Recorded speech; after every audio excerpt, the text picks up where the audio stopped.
Politics ಅಲ್ಲಿ ಏನೇನ್ change ಆಗ್ಬೇಕು ಅಂತ ನಿಮ್ಗೆ ಅನ್ಸುತ್ತೆ ಸರ್? ಮತದಾನದ ವ್ಯವಸ್ಥೆಯಲ್ಲಿ ಇವಿಎಂ ಬಂದಿದೆ ಇವಾಗ. ಇವಿಎಂ ಬಂದ್ರೆ ಇವಾಗೆಲ್ಲ ಪಾಲಿಟಿಕ್ಸ್ ಅಲ್ಲಿ ಮಾಡ್ತಾ ಇದ್ದಾರೆ.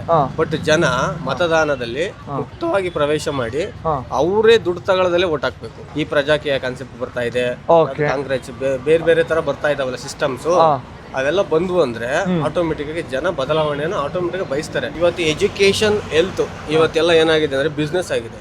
Correct, 200% sir. ಇವೆರಡು ಬದಲಾವಣೆ ಆಗ್ಬೇಕು. ಮತ್ತೆ ಈಗ ಫುಡ್ ಅಡಲ್ಟ್ರೇಷನ್ ಆಗ್ತಾ ಇದೆ, ಸಾವಯವ ಬರ್ತಾ ಇಲ್ಲ, ಸಿಕ್ಕಾಪಟ್ಟೆ ಫರ್ಟಿಲೈಸರ್ ಯೂಸ್ ಮಾಡ್ತಾ ಇದಾರೆ. ಆಟೋಮೆಟಿಕ್ ಒಂದಕ್ಕೊಂದು ಚೈನ್ ಲಿಂಕ್ ಅದು ಅಡಲ್ಟ್ರೇಷನ್ ಆಗಿರೋದಕ್ಕೆ ಹಾಸ್ಪಿಟಲ್ ಬಿಲ್ಡಪ್ ಆಗ್ತಾ ಇದೆ. ನೋಡಿ, ಶುಗರ್ ಫ್ಯಾಕ್ಟರಿ ಅವ್ರ ಹೆಸರಲ್ಲೇ ಇದಾವೆ, ಎಜುಕೇಶನ್ ಇನ್ಸ್ಟಿಟ್ಯೂಷನ್ಸ್ ಹಾಸ್ಪಿಟಲ್ಸ್ ಅವ್ರ ಹೆಸರಲ್ಲೇ ಇದಾವೆ.